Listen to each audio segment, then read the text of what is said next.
Hello Hello and and Namaskar. Namaskar. Welcome to yet another episode of Let Us Talk.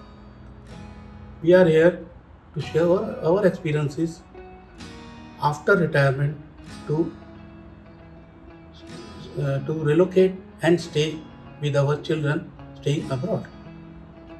We are in Singapore for last 11 years. I am Akhilesh Mathur. I am Anjana Mathur. We lived in India till our retirement.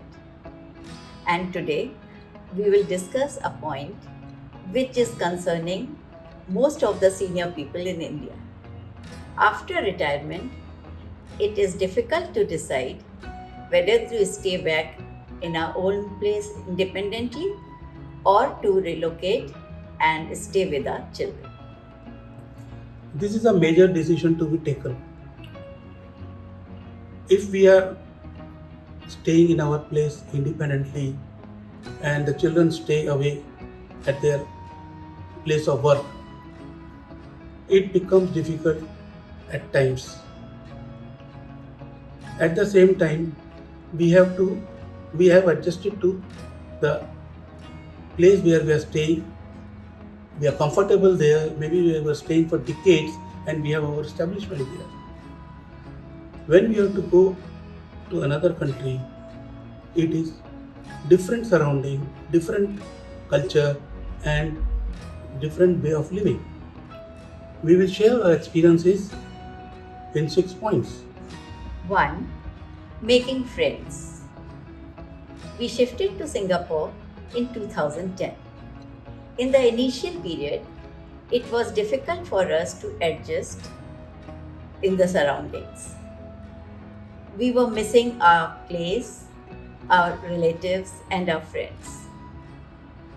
We would wait for the evenings for our son and daughter in law to come back from office.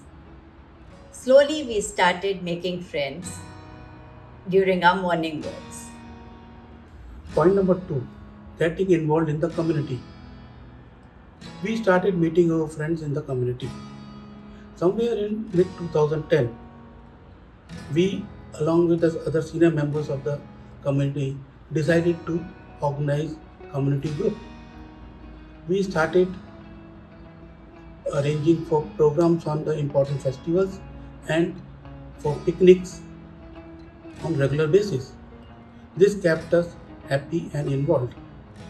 Point number 3, grandchildren. The icing on the cake was when grandchildren were born. The advantage of staying with grandchildren are enormous. Grandparents can give their time to grandchildren, they can play with them, they can teach them the moral values, they can introduce them to the broad family, to our culture slowly, and we can talk to them in our mother tongue so they know their mother tongue well. Getting to see the grandchildren grow is the best thing to look forward in our life. Point number 4, hobbies. It is very important to enjoy our hobbies. Due to our pressure of work, we might be having some hobbies which were not pursued. We can revive those hobbies after the retirement. The I have started reviving my hobbies of palmistry, traveling, and watching cricket matches.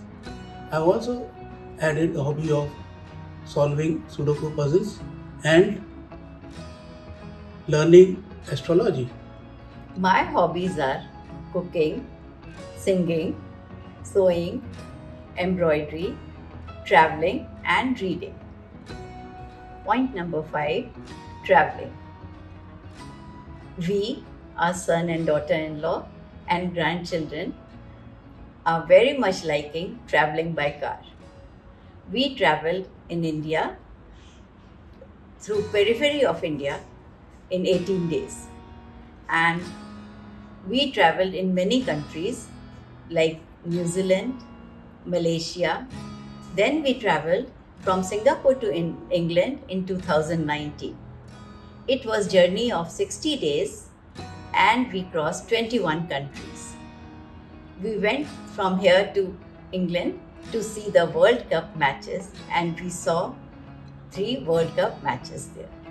This gave us plenty of time of enjoying together and bond together.